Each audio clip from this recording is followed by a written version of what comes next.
For a little bit of analysis on the situation, we're now joined by Mabrur Ahmed, who's the founder and director of Restless Beings, a UK-based human rights group. Mabrur Ahmed, thanks very much indeed for joining us. Welcome to the programme. Good to talk to you again. Thank you. Thank you for having me. So what's your reading of the recent flare-ups in Afghanistan as the Taliban and government forces battle for control of Helmand provincial capital? Well, I think Helmand, firstly, very important.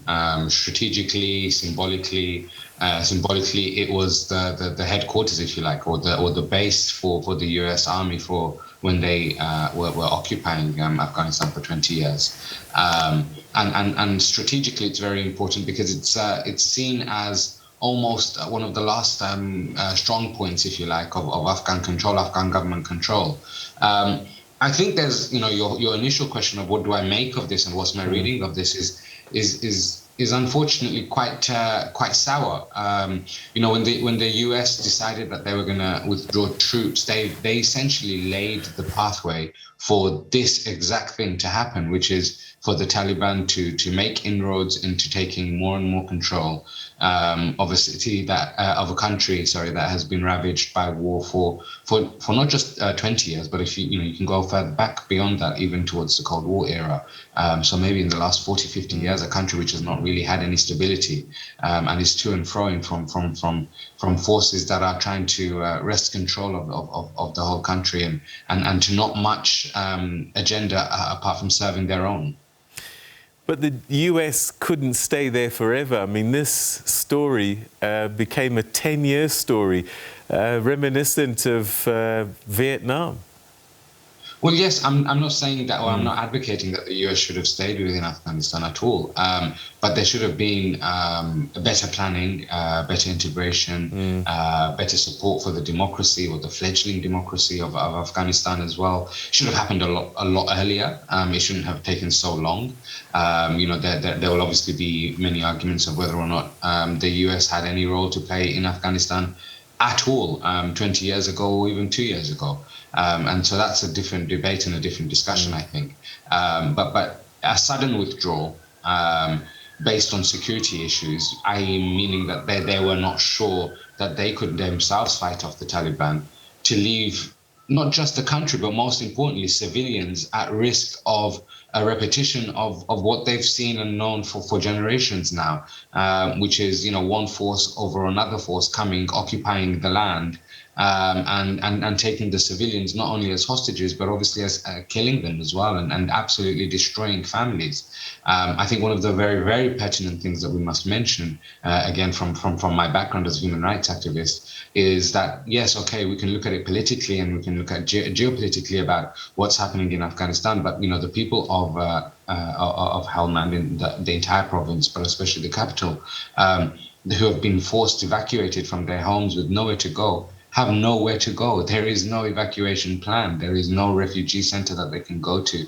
There is no alternative. So they are literally running for their lives and not sure where to run to. That is beyond daunting for anyone to even think about. The moment the US spoke about, in fact, the moment that they agreed with the Taliban about the way forward, it seems that the Taliban have been gaining more and more space and territory around the country, and there were suggestions that they were within months of taking over the major cities and the country in general. So is it an inevitability that the US-backed government is likely to fall?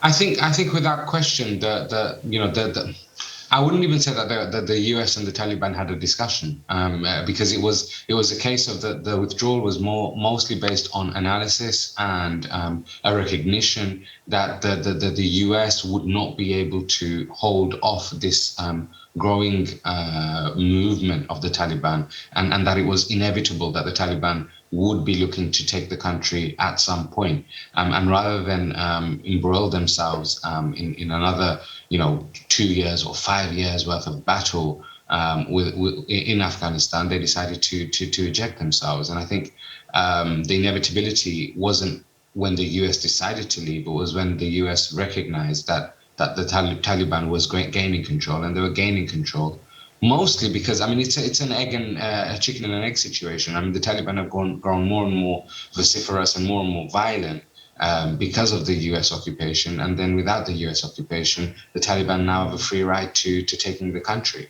And like I said, again, we can talk about the to's and fro's of geopolitical strategies and whatnot, but ultimately, those who pay the heaviest price are the civilians on the ground. I mean, targeting the defense minister, I mean, it seems as if they're basically trying to send a message that this is the final charge. Absolutely, and as you said in your little clip at the beginning as well, the fact that Kabul itself has been also shaken with explosions in the last sort of 24, 48 hours, as well as now Helmand, as I mentioned in my earlier comments, symbolically very, very important. I think this is basically the final charge of the Taliban now taking control of the country, and unfortunately, firstly the Afghan forces do not have the firepower. Or actually the solidity, if you like, of governance to be able to hold off the Taliban. They're also not going to find any international partners who are going to assist them in securing that either. But also the withdrawal of the US wasn't just a political move; it was also a military move as well. Without the US presence there, then the government forces also don't have the firepower to retaliate either.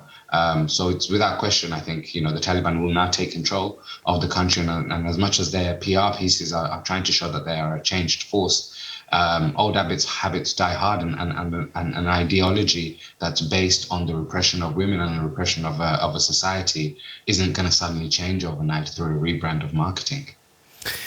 Is the Taliban the only other political force beyond the government in the country?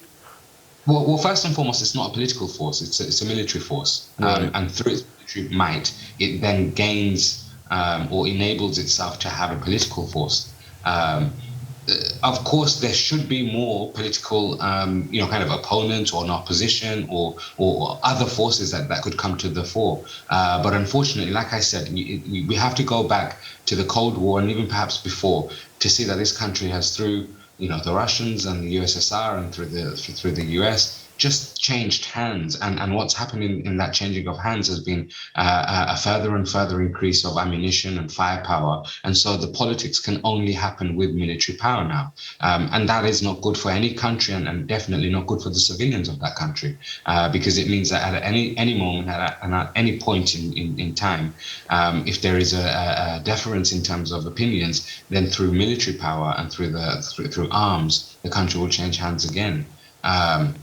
And like I said, there needs to be a major reset. There needs to be a major rethink of the entire region, and it can't do it itself. Afghanistan is not going to be able to sort out its own problems, and it needs to be proper support regionally, locally within the region, but also internationally and globally as well. The UN has called for a cessation of firepower. A call for a cessation of firepower is not enough. There needs to be more physical action, which suggests that actually, no, we're not going to let the Taliban come in and take the country again through violence. And if that means sending in the peacekeepers, then that means sending in the peacekeepers. So what of the Mujahideen? What's their role in 2021? Because the Taliban came from them, didn't they?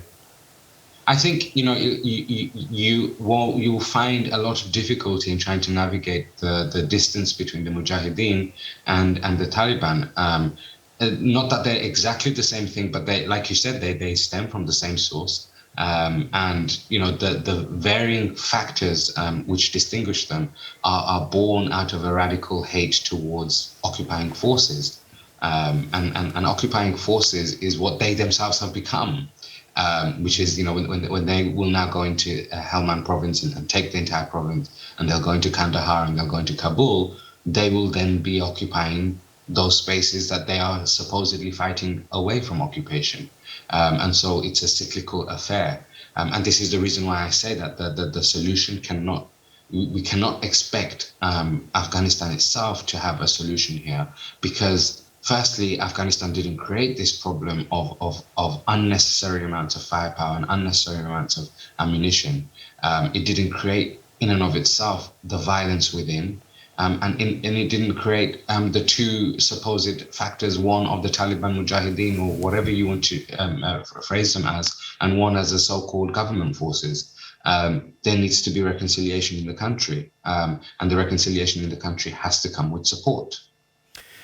Mabrur Ahmed, we're going to have to leave it there, but your insights always greatly appreciated. Thank you so much indeed for joining us tonight. Thank you. Good evening.